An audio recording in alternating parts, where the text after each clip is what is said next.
Bab 81. Kucing dan Anjing. Saya telah gagal mengelola dengan ketat, sehingga menyebabkan kesombongan di antara bawahan saya. Adegan Ye Qingwan membungkuk 90 derajat untuk meminta maaf mengejutkan semua orang yang hadir. Bahkan Dong Fang Yiren tercengang di tempatnya. Sebagai cucu kepala Balai Medis Nasional Cabang Laut Timur, dia secara alami menyadari identitas Ye Qingwan. Dapat dikatakan bahwa Ye Qingwan memiliki pengaruh sedemikian rupa sehingga hentakan kakinya saja dapat mengguncang Provinsi Laut Timur. Sekarang, dia benar-benar membungkuk dan meminta maaf kepada Qin Chuan. Jika kejadian ini menyebar, kemungkinan besar akan mengejutkan seluruh masyarakat kelas atas Provinsi Laut Timur. Apa? Mata Tian Bin melebar tak percaya, wajahnya penuh ketidakpercayaan saat dia secara naluriah melirik ke arah Liu Botak. Pada saat ini, pengawal Ye Qingwan masih menamparkan si Botak Liu, yang seluruh wajahnya hancur, bengkak seperti kepala babi. Ketika memikirkan kembali semua yang baru saja terjadi, dia tiba-tiba menyadari sesuatu. Jelas sekali, Liu Botak dan saudara lelaki pemilik kios telah mencoba untuk secara paksa mengambil alih kayu kinan Thunderstruck milik Qin Chuan dan telah menyinggung perasaan Qin Chuan. Ye Qingwan telah memanggilnya sebelumnya untuk bergegas ke jalan antik, dan dia pikir itu untuk kabar baik. Sekarang, dia akhirnya mengerti bahwa Ye Qingwan memanggilnya ke sini karena si Botak Liu telah menyinggung Qin Chuan, dan si Botak Liu adalah orangnya. Mendengar hal itu, tubuh Tian Bin bergetar hebat, mengetahui bahwa potongan kayu kinan Thunderstruck yang berharga kini ada di tubuhnya. Berdebar. Kaki Tian Bin lemas, dan dia langsung berlutut di tanah. Wajahnya dipenuhi kepanikan saat dia berkata, "Presiden Ye, karena manajemen saya yang buruk, Liu Botak menyinggung Tuan Qin." Setelah berbicara, dia mengeluarkan kayu petir kinan dan menyerahkannya kepada Qin Chuan sambil berkata, "Tuan Qin, ini barang Anda, silakan ambil kembali." Alis Ye Qingwan berkerut. Ia memanggil Tian Bin karena Liu Botak adalah jodohnya, tapi ia tidak berniat sejauh itu dengan Tian Bin. Namun, tindakan Tian Bin membuatnya merasa ada sesuatu yang salah. Dong Fang Yiren tertawa dingin, "Bukankah kau yang baru saja mengancam temanku, menyuruhnya menyerahkan kayu petir kinan kepadamu lalu pergi begitu saja?" Tian Bin hampir menangis, lalu buru-buru berkata, "Nona cantik, Anda salah paham. Saya juga dibutakan oleh Liu Botak, itulah sebabnya saya menyimpan harta ini untuk sementara, berniat mengembalikannya kepada Tuan Qin setelah mengklarifikasi fakta. Karena Tuan Qin adalah teman presiden, harta ini pasti milik Tuan Qin." Qin Chuan menatap Tian Bin tanpa ekspresi dan berkata, "Apakah kamu masih ingat apa yang baru saja aku katakan?" Wajah Tian Bin penuh ketakutan. Qin Chuan berjalan selangkah demi selangkah menuju Tian Bin, suaranya dingin saat berkata, "Aku bilang, aku harap kamu tidak akan menyesalinya nanti." Setelah berkata demikian, ia mengambil kayu kinan Thunderstruck dari tangan Tian Bin, lalu menoleh ke Ye Qingwan dan berkata, "Presiden Ye, pelelangan akan segera dimulai. Saya permisi dulu." Meskipun Qin Chuan tidak menjelaskan apapun, Ye Qingwan secara garis besar memahami situasinya. Dia mengeluarkan sebuah kartu emas dan menyerahkannya kepada Qin Chuan, sambil berkata, "Tuan Qin, ini kartu VIP untuk Balai Lelang Premium. Kartu ini memungkinkan Anda memiliki ruang lelang pribadi. Saya akan datang menemui Anda setelah saya mengurus semuanya di sini." Qin Chuan tidak menolak isyarat niat baik Ye Qingwan dan menerima kartu VIP, lalu pergi bersama Dong Fang Yiren. "Presiden, semuanya sudah diklarifikasi." Begitu Qin Chuan dan Dong Fang Yiren pergi, sekretaris Ye Qingwan maju dan melaporkan situasi secara rinci. "Presiden, begitulah situasinya. Menurut Anda, apa yang harus kita lakukan terhadap orang-orang ini?" Sekretaris itu bertanya dengan hormat. Kilatan dingin melintas di mata Ye Qingwan saat dia berkata dengan suara dingin, "Orang-orang seperti itu tidak pantas hidup di dunia ini." Setelah berkata demikian, dia berbalik dan pergi. Sekretaris itu segera memahami maksud Ye Qingwan dan memerintahkan bawahannya, bawa Tian Bin, Liu Botak, dan pemilik kios ini bersama-sama. "Presiden, saya salah. Tolong beri saya kesempatan lagi. Saya sungguh-sungguh menyadari kesalahan saya. Ketua Ye, saya tidak berani melakukannya lagi. Saya mohon Anda untuk mengampuni nyawa saya," pinta pria itu dengan putus asa. Tian Bin dan pedagang kaki lima itu putus asa memohon belas kasihan, sementara Liu Botak sudah dipukuli sampai tidak dapat berbicara lagi. Permohonan mereka sia-sia. Ye Qingwan sudah pergi dengan mobilnya. "Nona, Tian Bin, bagaimanapun juga, adalah salah satu dari 13 penjaga asosiasi bisnis naga hitam Laut Timur. Bukankah terlalu kejam memperlakukan salah satu dari kita seperti ini demi orang luar?" Di dalam Rolls-Royce milik Ye Qingwan, seorang wanita tua dengan kepala penuh rambut perak tiba-tiba berbicara. Ye Qingwan tidak menjawab pertanyaan itu, tetapi malah menoleh ke wanita tua itu dan bertanya, "Nenek Wu, apa status seorang Grandmaster keterampilan energi di seluruh asosiasi perdagangan naga hitam?" Nenek Wu berkata dengan serius, kedua setelah Presiden Asosiasi Perdagangan Naga Hitam tingkat provinsi. Ye Qingwan kemudian bertanya, bagaimana jika aku mengatakan bahwa Grandmaster keterampilan energi ini juga seorang dokter ilahi yang keterampilan medisnya setara dengan tangan suci medis nasional? Ekspresi kesungguhan yang belum pernah terjadi sebelumnya memenuhi wajah Nenek Wu saat ia menjawab dengan nada berat, memiliki kemampuan dalam pengobatan dan seni bela diri sangatlah langka, bahkan di seluruh Shenzhou. Orang seperti itu, jika mereka bisa bergabung dengan Asosiasi Perdagangan Naga Hitam, akan setara dengan 4 utusan Naga Hitam Agung. Ye Qingwan mengangguk, matanya berkilat tajam, lalu tiba-tiba bertanya, bagaimana jika orang itu juga seorang pemuda berusia 20-an? Nenek Wu menggelengkan kepalanya secara naluriah, mustahil. Mencapai level Grandmaster keterampilan energi atau menjadi tangan suci medis nasional sama sulitnya dengan naik ke surga. Bahkan Sovereign Master, yang dikenal sebagai pusat kekuatan nomor 1 di Shenzhou, sudah berusia matang ketika ia menjadi Energizing Skill Grandmaster. Seorang Grandmaster keterampilan Energizing berusia 20-an, yang keterampilan medisnya dapat menandingi tangan suci medis nasional, orang seperti itu tidak mungkin ada di dunia ini. Namun, Ye Qingwan berkata dengan muram, Nenek Wu, orang seperti itu memang ada, hanya saja kamu belum pernah melihatnya sebelumnya. Nenek Wu hendak membantah ketika tiba-tiba menyadari apa yang Ye Qingwan maksud dengan sebelumnya. Apakah itu berarti dia sudah melihatnya sekarang? Mungkinkah? Nona, apakah maksudmu pemuda bernama Qin Chuan itu orang seperti itu? Tanya Nenek Wu tak percaya. Ye Qingwan menganggukkan kepalanya. Ledakan. Nenek Wu merasa seakan-akan tersambar petir dan benar-benar tertegun. Sementara itu, Qin Chuan dan Dongfang Yiren tiba di pintu masuk rumah lelang premium. Tepat saat mereka hendak masuk, 2 orang penyambut tamu di pintu menghalangi jalan mereka. Maaf, lelang hari ini hanya bisa diikuti dengan pendaftaran nama asli. Mohon tunjukkan kartu undangan Anda, para tamu terhormat, kata penyambut tamu, seorang wanita cantik berbusana congsam, dengan sopan. Dongfang Yiren menyerahkan kartu undangannya, yang kemudian diperiksa oleh penyambut tamu sebelum mengembalikannya dengan senyum profesional. Oh, ternyata Nona Dongfang, silakan masuk. Dongfang Yiren mengangguk dan hendak membawa Qin Chuan masuk ketika mereka dihentikan sekali lagi. Penyambut tamu yang cantik itu masih tersenyum di wajahnya. Maaf, undangan Nona Dongfang hanya memperbolehkan dia masuk. Qin Chuan mengerutkan kening, mengira mereka bisa masuk dengan lancar, tetapi malah ditolak masuk. Tampaknya dia harus menggunakan kartu VIP dari Ye Qingwan untuk masuk. Tepat saat itu, terdengar suara ejekan, diikuti oleh seseorang yang berkata, sungguh malang nasibku, aku malah bertemu dengan sampah ini di kota provinsi ini. Lelang premium yang dikenal di seluruh Shenzhou bukanlah tempat yang bisa dimasuki sembarang orang. Qin Chuan menoleh ke arah suara itu dan melihat 2 sosok yang dikenalnya, seorang pria dan seorang wanita, mengikuti seorang pria muda berpakaian jas dan sepatu kulit mendekat. Bab 82. Ini adalah perseteruan darah. Qin Chuan, siapa mereka? Dongfang Yiren mengerutkan kening dan melirik mereka berdua sebelum berbalik ke Qin Chuan untuk bertanya. Qin Chuan menjawab dengan tenang, hanya 2 semut yang tidak tahu malu, tidak layak disebut. Sejak Liu Fei mengkhianatinya, dia telah sepenuhnya melepaskan noda emosional dalam hidupnya. Melihat Liu Fei lagi tidak dapat membangkitkan sedikit pun riak di hatinya. Di matanya, Liu Fei dan Wang Song tak lebih dari semut yang dapat dengan mudah dihancurkannya dengan jentikan jari. Kaulah yang tak tahu malu.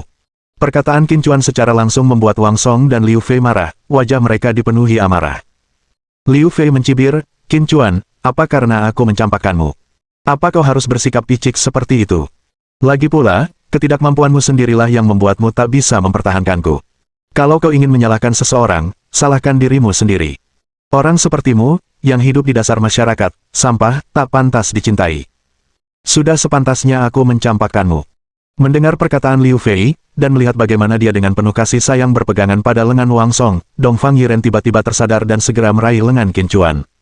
Siapa bilang dia tidak pantas dicintai? Aku sangat menyukainya.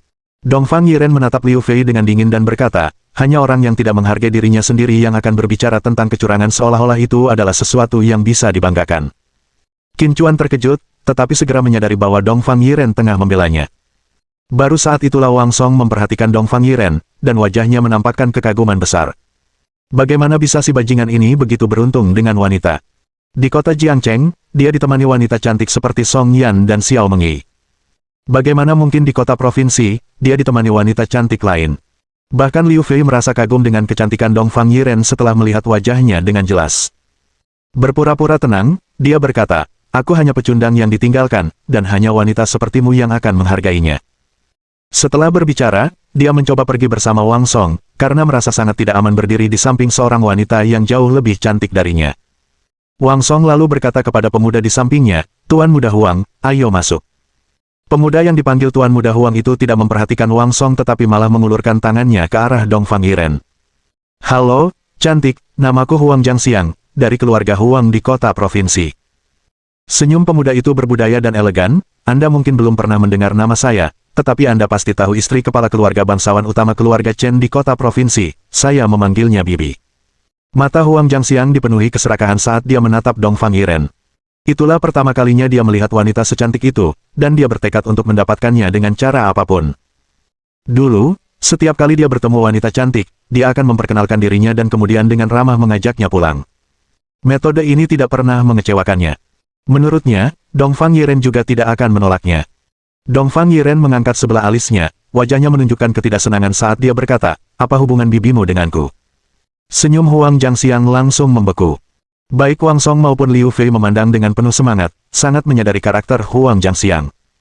Melihat wanita berharga seperti Dongfang Yiren, bagaimana mungkin Huang Jiangxiang menyerah? Dan karena Dongfang Yiren dekat dengan Qin Chuan, Huang Jiangxiang yakin tidak akan membiarkan Qin Chuan lolos.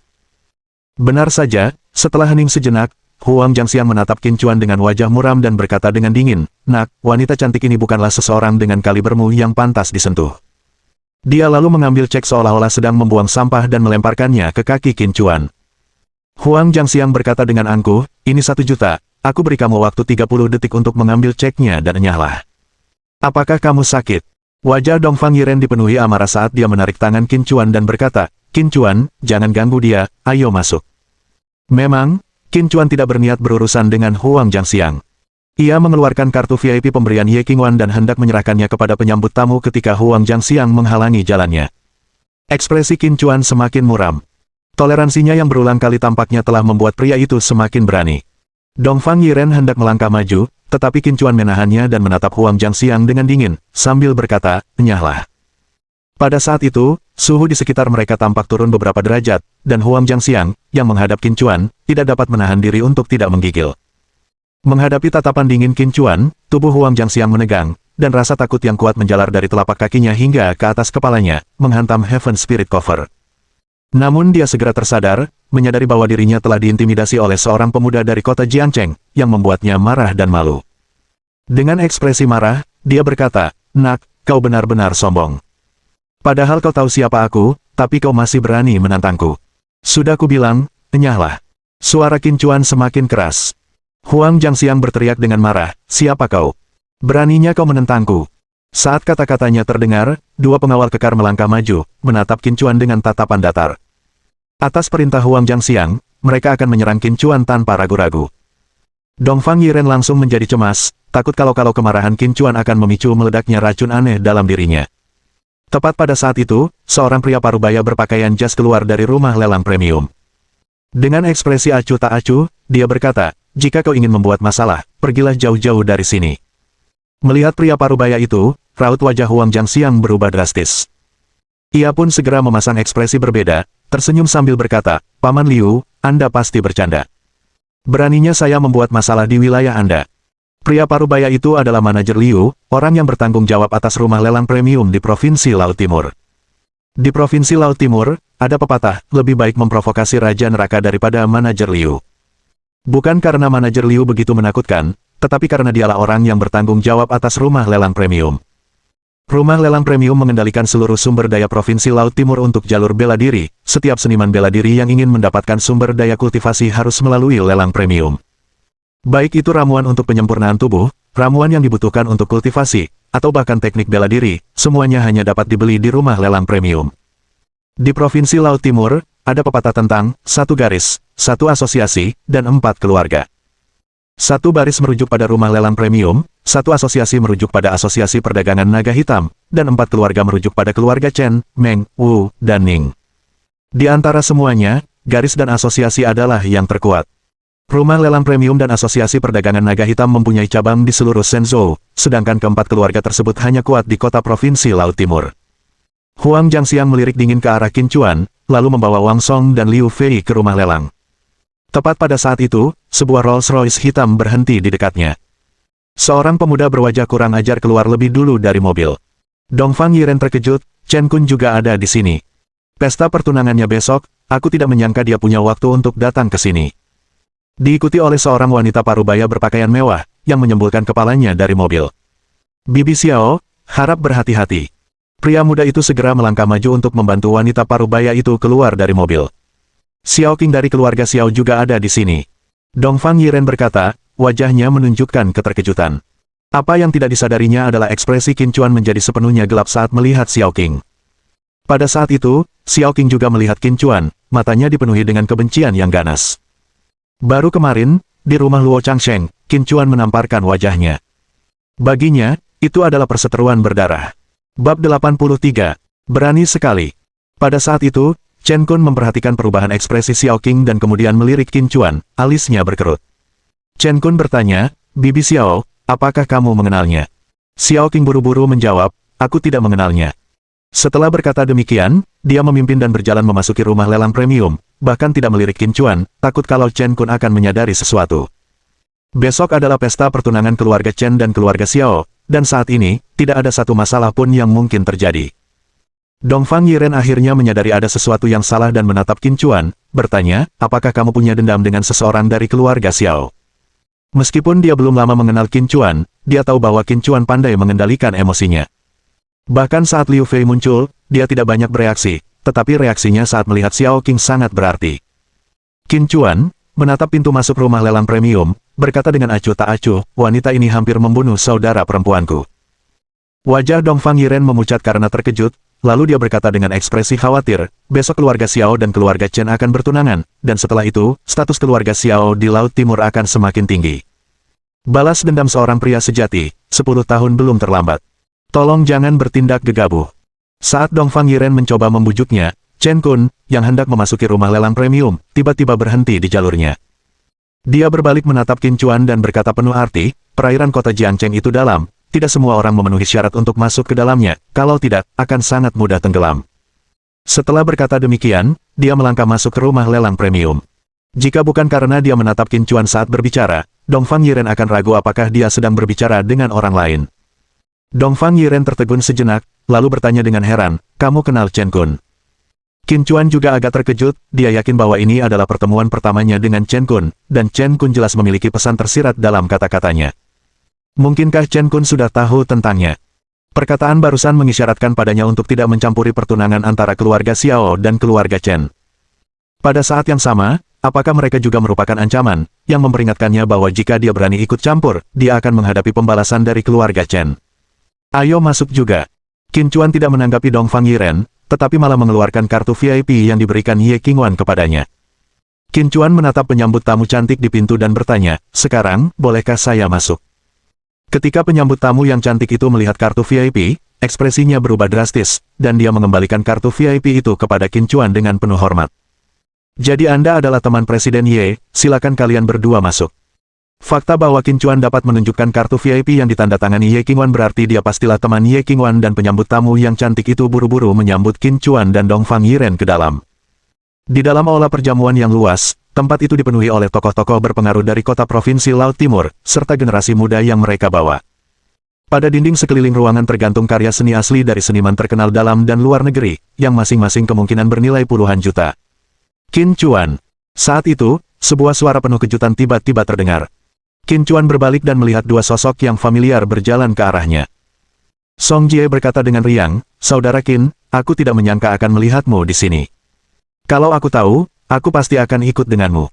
Kedua orang itu tak lain adalah Song Yan dan saudara laki-lakinya, Song Jie. Song Yan melirik Dongfang Yiren di samping Qin Chuan, lalu dengan santai meraih lengan Qin Chuan dan berkata sambil tersenyum, Qin Chuan, siapa wanita cantik ini? Maukah kau memperkenalkan kami? Dongfang Yiren merasakan sedikit permusuhan dan melihat Song Yan dengan penuh kasih sayang menggenggam tangan Qin Chuan, dia tiba-tiba merasa tidak nyaman. Ini Dongfang Yiren, kakeknya adalah pemilik Balai Pengobatan Nasional Cabang Laut Timur, pemilik Dongfang. Qin Chuan memperkenalkan semua orang, lalu menoleh ke Dongfang Yiren dan berkata, dia adalah cucu tetua Song Jie, dan wanita ini, adalah cucu tetua Song Yan. Baru setelah perkenalan Qin Chuan, kedua belah pihak mengetahui identitas masing-masing. Apakah Anda Suster Dongfang? Song Yan cukup emosional. Dongfang Yiren mengangguk dan tersenyum lembut, berkata, Xiao Yan, pasti sudah lebih dari 10 tahun sejak terakhir kali kita bertemu, kan? Kau benar-benar Suster Dongfang, aku sangat merindukanmu. Kemana perginya permusuhan Song Yan terhadap Dongfang Yiren beberapa saat yang lalu? Ia langsung memeluk Dongfang Yiren. Qin Chuan benar-benar bingung, apa yang terjadi? Song Jie tersenyum dan berkata, pemilik Dongfang juga berasal dari kota Jiangcheng. Sebenarnya, pemilik Dongfang, kakek saya, dan kakek Luo dulunya adalah teman baik. Hanya saja, setelah pemilik Dongfang bergabung dengan Balai Pengobatan Nasional, terjadilah perselisihan antara beliau, kakek saya, dan kakek Luo. Faktanya, Dongfang Yiren juga teman sekelas saya semasa SMA, dan saat itu, dia dan Xiao Yan sangat dekat, tambahnya. Qin Chuan tidak menyangka ketiga tetua memiliki hubungan seperti itu. Qin Chuan bertanya, bagaimana kamu dan Xiao Yan ada di sini? Song Jie menjelaskan, dulu ketika kakek saya masih muda, beliau berencana untuk berkembang di kota provinsi. Namun, karena beliau tiba-tiba lumpuh, beliau mengurungkan niat pindah ke kota provinsi. Sekarang kaki kakekku telah disembuhkan olehmu, dan dia bahkan lebih kuat dari sebelumnya. Sudah saatnya bagi para petinggi provinsi Laut Timur untuk belajar tentang keluarga Song. Lelang hari ini telah mengumpulkan keturunan berbagai keluarga kelas atas dari kota provinsi, dan saya pikir ini adalah kesempatan yang baik untuk menunjukkan wajah saya, katanya. Qin Chuan mengangguk, masa depan keluarga Song ada di tangan Song Jie, dan memang perlu bagi Song Jie untuk melakukan kontak dengan para elit kota provinsi. Saat mereka asyik mengobrol, di sisi lain, wajah Wang Song dan Liu Fei tampak semakin muram. Wang Song mengerutkan kening dan berkata, bagaimana sampah itu bisa masuk tanpa undangan? Dia tidak mungkin menyelinap masuk, kan, seru Liu Fei terkejut. Wang Song mengangguk dan, dengan tatapan dingin, melirik Qin Chuan, lalu segera menatap Huang Zhangxiang. Tepat saat hendak berbicara, ia melihat Huang Zhangxiang menatap Song Yan dengan rakus, yang berada di samping Qin Chuan. Mata Wang Song berputar, dan dia langsung mendapat sebuah ide. Tiba-tiba dia berseru, orang ini benar-benar jago merayu wanita. Song Yan juga buta, nona muda dari keluarga Song terkaya di Jiangcheng, merendahkan diri sampai terjerat dengan orang seperti dia. Oh! Huang Zhangxiang langsung tertarik dengan kata-kata Wang Song dan bertanya sambil tersenyum, apakah kamu kenal wanita itu? Wang Song buru-buru berkata, dia adalah cucu dari orang terkaya di Jiangcheng, Song Qingshan. Song Yan. Song Qingshan bermaksud menikahkan Song Yan dengan Qin Chuan. Huang Zhangxiang tampak terkejut dan bertanya, apa istimewanya orang itu sehingga dia bisa membuat Song Qingshan menikahkan cucunya dengannya? Liu Fei memanfaatkan momen itu dan mengejek, dia hanya sampah yang dipungut oleh seorang pemulung tua, yang tidak tahu keberuntungan macam apa yang didapatnya hingga bisa berhubungan dengan keluarga Song. Meskipun keluarga Song adalah yang terkaya di Jiangcheng, mereka hanyalah yang terkaya di kota kecil itu. Jika kau menempatkan mereka di kota provinsi, mereka bukan apa-apa. Keluarganya tidak seperti keluarga Tuan Muda Huang, yang didukung oleh salah satu keluarga terpandang di kota provinsi, keluarga Chen. Dibandingkan dengan keluarga Huang, keluarga Song hanyalah sampah. Mendengar sanjungan Liu Fei, Huang Zhangxiang tertawa terbahak-bahak, haha. Kau benar, di hadapan keluarga Huang kita, keluarga Song bukanlah apa-apa. Dengan itu, dia berjalan langsung menuju Qin Chuan. Wang Song dan Liu Fei langsung berseri-seri karena kegirangan, bertukar pandang, dan bergegas mengikuti. Beraninya kau menyelinap ke sini tanpa diundang. Apa kau benar-benar berpikir rumah lelang premium adalah tempat yang bisa dimasuki semut sepertimu? Setelah tiba di depan Qin Chuan, Huang Zhangxiang bertanya dengan keras. Suaranya langsung menarik perhatian semua orang. Bab 84 Keluarga Song Kota Jiangcheng. Alis Qin Chuan berkerut saat dia melihat Huang Zhangxiang menatap Song Yan dengan keserakahan, dan dia langsung mengerti apa yang sedang terjadi. Siapa yang bilang dia menyelinap masuk? Song Yan memeluk erat lengan Qin Chuan, wajah halusnya dipenuhi amarah. Melihat Song Yan mencondongkan tubuh ke arah Qin Chuan, sekilas tatapan mata Huang Zhangxiang tampak dingin, tetapi wajahnya masih menampakkan senyum lembut dan sopan. Baru saja di pintu masuk, saya melihat dengan mata kepala sendiri bahwa anak ini dihentikan karena dia tidak punya undangan. Huang Zhangxiang menatap Song Yan sambil tersenyum dan berkata, dan sekarang dia ada di sini, jadi aku jadi penasaran bagaimana dia bisa masuk. Wanita cantik ini, kau seharusnya tidak tertipu oleh pria ini. Setahuku, dia hanyalah seekor semut yang dipungut oleh seorang pria tua pengumpul sampah, sama sekali tidak pantas berdiri di samping wanita cantik sepertimu. Dengan itu, dia mengulurkan tangan ke arah Song Yan dan berkata sambil tersenyum, namaku Huang Zhangxiang, dari keluarga Huang di kota provinsi. Mendengar perkataannya, mereka yang masih belum jelas identitasnya semuanya terkejut. Jadi dia dari keluarga Huang, pantas saja dia berani membuat masalah di sini. Konon, Ouyang Ying, wanita dari keluarga Chen di kota provinsi, dan Ouyang Mei, istri kepala keluarga Huang, adalah saudara perempuan. Dengan hubungan seperti itu, akan sulit bagi keluarga Huang untuk tidak bangkit.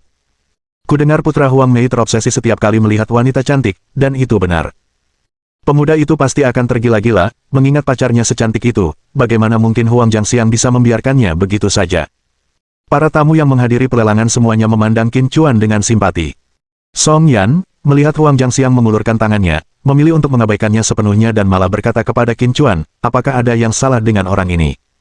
Dongfang Yiren tertawa terbahak-bahak, karena dia baru saja mengucapkan pernyataan yang sama kepada Huang Jiangxiang di luar. Qin Chuan mengangguk dengan sungguh-sungguh, pasti begitu. Song Jie pun mengejek dan berkata, jangan bertingkah seperti orang bodoh. Ayo kita ke sana. Kelompok itu setuju dan mengikuti Song Jie ke posisi di samping. Semua mata tamu terbelalak, wajah mereka dipenuhi ketidakpercayaan. Apa latar belakang anak-anak muda ini? Mengetahui status Huang Jiangxiang, beraninya mereka bertindak seperti ini. Wajah-wajah mereka semua asing, mungkin mereka datang dari kota kecil lain. Kalau tidak, kenapa mereka berani menyinggung seseorang dari keluarga Huang? Meskipun mereka berasal dari kota kecil, identitas anak-anak muda ini pasti luar biasa. Lagi pula, keluarga yang bisa mendapatkan undangan dari balai lelang premium, bahkan di kota provinsi Laut Timur, jumlahnya sedikit. Mendengarkan bisikan-bisikan di sekitarnya, wajah Huang Jiangxiang berubah sangat gelap. Sebelumnya di luar, dia telah dihina oleh Dongfang Yiren yang memanggilnya sakit, dan sekarang di sini, di hadapan begitu banyak orang, Song Yan juga memanggilnya sakit. Berhenti di situ. Huang Jiangxiang tiba-tiba meraung, saya dari keluarga Huang, dan bibi saya adalah wanita dari rumah tangga keluarga Chen di kota provinsi. Beraninya kau menghinaku seperti ini, kau tahu akibatnya. Qin Chuan dan teman-temannya berhenti. Song Jie menatap Huang Jiangxiang dengan dingin dan berkata, kurasa kau bukan hanya punya masalah, tapi masalah yang serius. Huang Jiangxiang dengan marah berkata, apa yang kau katakan? Song Jie menjawab, karena kamu begitu tak tahu malu dan ingin mendengarnya lagi, aku ulangi saja. Aku bilang, kamu punya masalah di kepalamu, masalah besar. Aku akan membunuhmu. Huang Jiangxiang, dalam kemarahan penuh, meraung dan mengayunkan tinjunya, menyerang Song Jie. Semua orang di sekitar tercengang. Pada saat ini, Chen Kun, yang sudah berada di ruang VIP lantai 2, melihat semua yang terjadi di lobi melalui jendela. Melihat Huang Jiangxiang melayangkan pukulan ke arah Song Jie, raut wajahnya langsung berubah, lalu dia mengumpat, bodoh.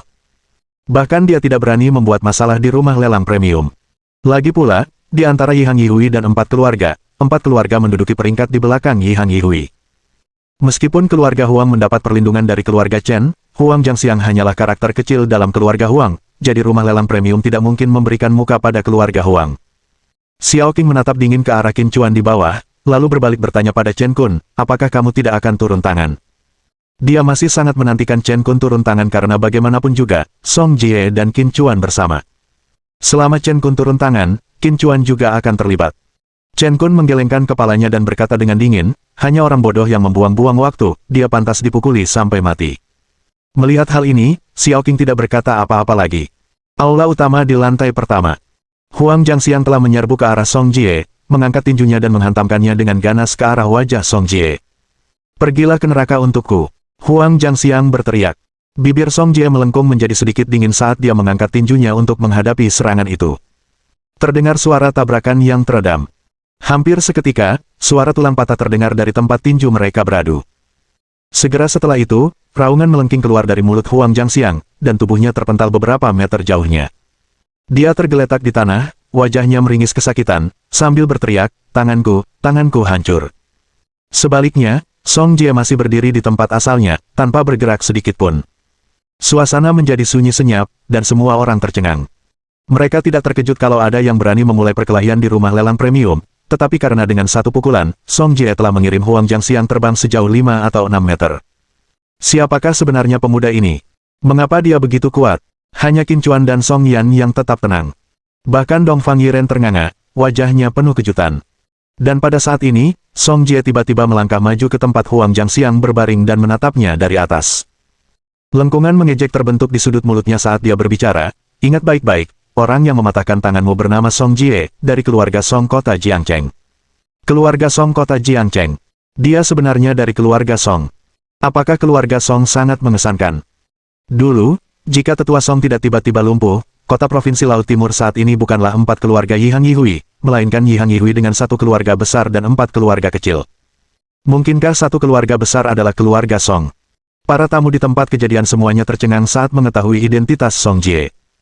Hanya tamu-tamu yang lebih tua yang menyadari betapa kuatnya keluarga Song di masa lalu. Keluarga Song meraih kekuasaan melalui jalur bela diri, dan tetua Song sangat luar biasa dalam seni bela diri. Konon, saat itu, ia hanya selangkah lagi menjadi Grandmaster keterampilan energi. Meskipun 4 keluarga besar kota provinsi saat ini kuat, belum ada satupun yang mencapai tingkat keterampilan energi. Generasi tua yang mengetahui rincian keluarga Song mulai menjelaskan.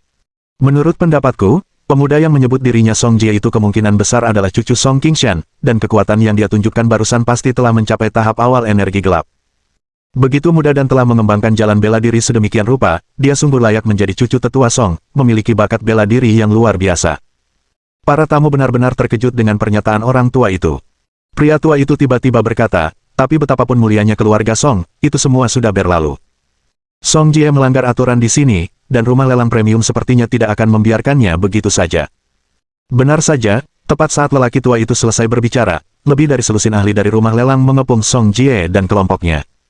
Bab 85 tidak ada undangan. Manajer Liu dari rumah lelang premium, dengan sikap yang berwibawa, melangkah mendekat dan melirik Huang Jiangxiang yang berguling-guling di tanah dan meratap tanpa henti. Dia lalu menatap ke arah Song Jie yang tengah menonton dengan tenang, tanpa sedikit pun rasa takut di wajahnya. Manajer Liu berkata dengan dingin, berani sekali kau bertindak di rumah lelang premium, apa kau sadar akan kejahatanmu? Song Jie mencibir dan berkata, sejak kapan orang yang bertanggung jawab atas pelelangan punya wewenang untuk seenaknya menuduh seseorang melakukan kejahatan? Bagi mereka yang tidak tahu, mereka mungkin mengira Anda, Presiden Liu, adalah penguasa Provinsi Laut Timur. Semua tamu terbelalak, tidak pernah menyangka akan ada yang berani berhadapan langsung dengan manajer Liu di rumah lelang premium. Mata manajer Liu berubah dingin saat ia menatap Song Jie dan berkata, anak muda, aku mengerti maksudmu. Bahkan kakekmu, Song Qingshan, tidak akan berani melakukan hal seperti itu. Sangat bodoh bagi keluarga Song untuk berpikir mereka bisa naik ke puncak hanya dengan menginjak rumah lelang premium. Song Jie mencibir, Presiden Liu, kau terlalu melebih-lebihkan dirimu sendiri. Keluarga Song tidak perlu begitu untuk menjadi terkenal. Manajer Liu berkata dengan dingin, aku tidak peduli apa tujuanmu. Tapi izinkan aku memperingatkanmu, sekuat apapun keluarga Song, itu sudah berlalu. Jangankan kamu, Song Qingshan pun harus mematuhi peraturan di sini. Kalau kamu melanggarnya, kamu harus bayar. Song Jie hendak berbicara ketika Song Yan keluar dan bertanya kepada manajer Liu dengan senyum lebar, Paman Liu, bolehkah saya bertanya apa aturan rumah lelang premium? Manajer Liu mengangkat sebelah alisnya dan berkata dengan dingin, apakah Anda memprovokasi saya? Aku tidak berani. Song Yan menggelengkan kepalanya, masih dengan wajah tersenyumnya, dan berkata, saya pikir Anda benar, Paman Liu, peraturan adalah peraturan, jika Anda membuat kesalahan, Anda harus membayar harganya. Jika memang saudaraku melanggar peraturan di sini, dia harus membayar harganya. Setelah itu, senyum Song Yan memudar saat dia melanjutkan dengan dingin, tapi kalau bukan saudaraku yang melanggar aturan, maka Presiden Liu, bukankah seharusnya kau minta maaf karena dengan jahat berspekulasi di depan umum tentang motif tersembunyi saudaraku? Melihat tekad Song Yan yang tiba-tiba kuat, manajer Liu sedikit terkejut dengan betapa tangguhnya wanita ini. Manajer Liu berkata dengan dingin, kakakmu mematahkan tangan Huang Jiangxiang di depan semua orang di sini, itu fakta dengan bukti kuat. Pembelaan apa yang bisa kau berikan? Song Yan bertanya, jadi, apakah peraturan rumah lelang premium mengharuskan jika seseorang berkelahi di sini dan bahkan mencoba memukulmu, kau harus menahannya? Jika kau melawan, berarti kau yang melanggar peraturan. Pada akhirnya, suara Song Yan makin keras, dan ekspresinya berubah sangat dingin. Wajah manajer Liu langsung menegang, dan sebelum dia bisa berbicara, Song Yan melanjutkan, apa yang sebenarnya terjadi barusan, semua orang di sini telah melihatnya dengan mata kepala mereka sendiri. Huang Jiangxianglah yang memulai keributan, dan dialah orang pertama yang memukul saudara saya. Kami yakin balai lelang premium akan turun tangan, jadi saudara saya tidak mengambil inisiatif. Baru ketika tinju Huang Jiangxiang hendak mengenainya, ia menyadari bahwa balai lelang tidak berniat turun tangan, jadi ia mengangkat tangannya untuk menangkis. Siapa sangka, Huang Jiangxiang begitu tidak kompeten sehingga dia tidak hanya gagal melukai saudaraku, tetapi tangannya sendiri patah akibat pukulan defensif saudaraku. Kami berharap balai lelang premium akan memberi kami penjelasan, tetapi sebaliknya, Presiden Liu mengepung kami sejak kedatangannya, lalu datang menuduh kami secara keliru. Apakah ini aturan rumah lelang premium? Pernyataan ini menyebabkan kegemparan di antara orang banyak. Manajer Liu berdiri tercengang, ia tidak berniat mengincar keluarga Song. Ia memerintahkan Song Jie untuk dikepung hanya karena Song Jie lah yang telah melukai Huang Jiangxiang. Dia mengira masalah ini akan mudah diselesaikan, tetapi dia tidak mengantisipasi bahwa kedua bersaudara itu bukanlah orang yang mudah terprovokasi. Untuk sesaat, dia merasa seperti sedang menunggangi seekor harimau dan tidak bisa turun. Terus menuduh Song Jie melanggar aturan tampaknya tidak dapat dibenarkan. Haruskah dia mengakui bahwa itu adalah kesalahannya sendiri? Tepat saat dia kebingungan bagaimana menyelesaikan masalahnya, sebuah suara tiba-tiba terdengar, "Nona Song, sungguh cerdik." Dalam sekejap, pandangan semua orang tertuju serempak ke arah sumber suara. Tatapan mata Song Yan menjadi dingin saat dia berkata dengan dingin, "Kamu lagi." Wang Song tidak memperhatikan Song Yan, tetapi mengalihkan pandangannya ke kerumunan dan berkata dengan keras, "Saya pikir semua orang mungkin salah paham di sini." Manajer Liu berkata dengan dingin, "Anak muda, apa sebenarnya yang ingin kamu katakan?" Wang Song buru-buru berkata, "Manajer Liu, halo, nama saya Wang Song, saya berasal dari keluarga kecil di kota Jiangcheng. Saya beruntung bisa memasuki rumah lelang premium hari ini, berkat bimbingan Tuan Muda Huang." Setelah memperkenalkan dirinya, dia melanjutkan, "Alasan mengapa Tuan Muda Huang berkonflik dengan Tuan Muda Song, pada akhirnya, adalah karena orang yang sama." Sambil berkata demikian, dia menunjuk Qin Chuan sambil mencibir, "Qin Chuan, berapa lama lagi kau berencana bersembunyi?" Mendengar perkataannya, orang banyak akhirnya memperhatikan Qin Chuan. Alis Qin Chuan berkerut saat dia menatap dingin ke arah Wang Song, sedikit niat membunuh terpancar di matanya. Ini adalah pertama kalinya dia memendam niat membunuh terhadap Wang Song, meski mereka punya banyak dendam di masa lalu, dia tidak pernah menganggap serius Wang Song. Namun provokasi berulang-ulang yang dilakukan Wang Song telah membuatnya benar-benar marah. Tatapan manajer Liu juga tertuju pada Qin Chuan. Wang Song berkata, "Izinkan saya memperkenalkannya kepada semua orang.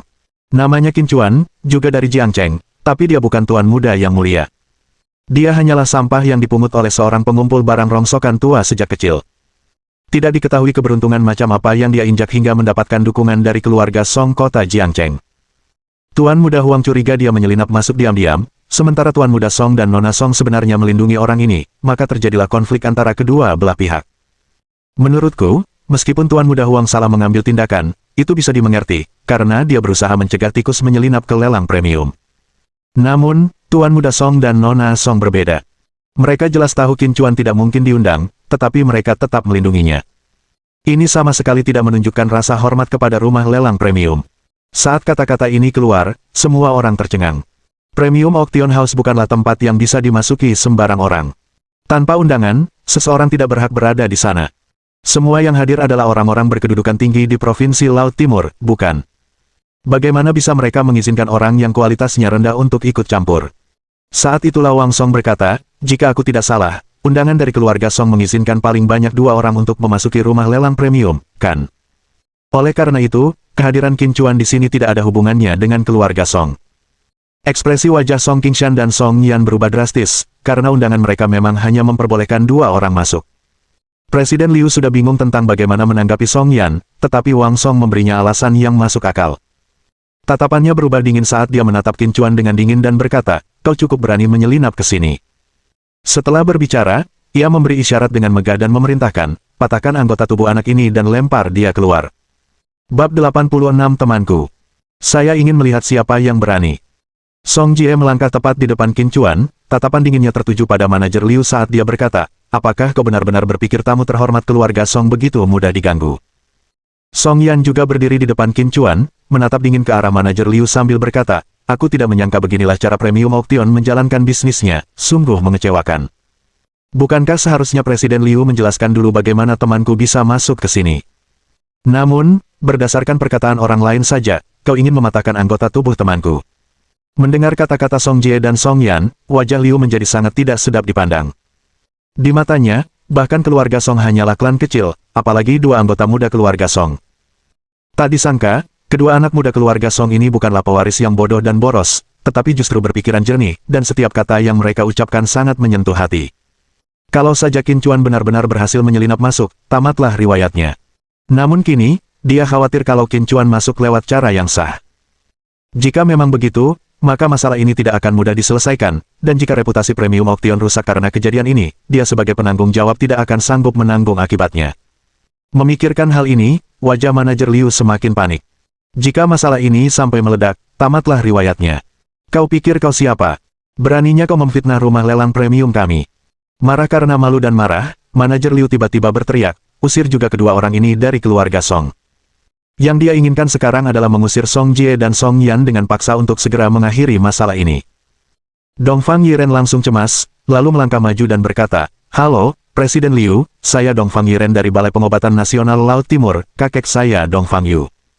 Bisakah Anda memandang wajah kakek saya dan tidak mengusir mereka?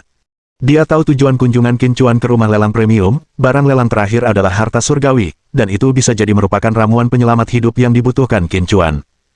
Jika mereka dibuang sekarang, bahkan jika itu benar-benar material surgawi yang dibutuhkan Qin Chuan, itu tidak akan ada gunanya. Mendengar kata-kata Dong Fangyiren, semua orang tampak terkejut. Wanita yang tampak seperti peri ini sebenarnya adalah cucu dari pemilik Dongfang, dan pemuda bernama Qin Chuan itu, sepertinya dia datang bersamanya, kan? Sepertinya pemuda ini bukan orang biasa. Dia tidak hanya mengenal cucu pemilik Dongfang, tetapi juga telah membuat orang-orang dari keluarga Song di kota Jiangcheng berani menyinggung rumah lelang premium hanya untuk membelanya dengan gigih. Apa pentingnya kalau dia kenal orang-orang ini? Jangan lupa, ini rumah lelang premium, dan Presiden Liu yang bertanggung jawab, dia yang memutuskan segalanya. Kerumunan itu ramai dengan diskusi, menatap Qin Chuan dengan simpati, sementara yang lain menyaksikan dengan penuh harap menunggu konflik antara kedua pihak meningkat. Wajah Wang Song penuh dengan senyum puas, dan dia sedikit gemetar karena kegembiraan. Bukankah keluarga Song mencoba menekan keluarga Wang di kota Jiangcheng? Kini keadaan berubah menjadi lebih baik, hanya dengan satu pernyataannya dia membuat keluarga Song berhadapan dengan rumah lelang premium. Di kota Jiangcheng, keluarga Song mungkin merupakan keluarga kaya raya, tetapi di kota provinsi, keluarga Song bukanlah apa-apa. Di samping Wang Song, Liu Fei juga dipenuhi kegembiraan, dan matanya melotot tajam saat dia menatap Qin Chuan. Liu Fei berkata sambil mengertakkan gigi, Qin Chuan, aku benar-benar ingin melihat siapa yang bisa menyelamatkanmu kali ini. Manajer Liu tidak menyangka bahwa Dong Fangyiren ternyata adalah cucu Dong Fangyu. Dia mungkin mengabaikan keluarga Song, tetapi Dong Fangyu adalah kepala Balai Medis Nasional Laut Timur, dokter ilahi nomor 1 di Provinsi Laut Timur. Meskipun Balai Pengobatan Nasional di Provinsi Laut Timur mungkin bukan kekuatan tingkat atas, sebagian besar pimpinan kekuatan tingkat atas di Provinsi Laut Timur mengenal Dong Fangyu. Menyinggung Dong Fangyu bukanlah pilihan yang bijaksana. Setelah berpikir sejenak, manajer Liu berkata dengan nada dingin, keponakan Dongfang, bukannya aku tidak menghormati pemilik Dongfang, tapi anak-anak muda ini terlalu sombong. Ini rumah lelang premium, bagaimana kita bisa membiarkan mereka berkeliaran di sini? Dong Fangyiren mengerutkan bibir merahnya, lalu menatap manajer Liu dan bertanya dengan suara dingin, apa sebenarnya yang terjadi? Saya yakin Presiden Liu tahu betul, kita hanya perlu memastikan bagaimana teman saya bisa masuk, dan itu saja. Namun Presiden Liu enggan memberi teman saya kesempatan untuk membuktikan bahwa dia tidak menyelinap masuk, dan bersikeras menyuruh teman saya pergi. Bukankah ini terlalu berlebihan?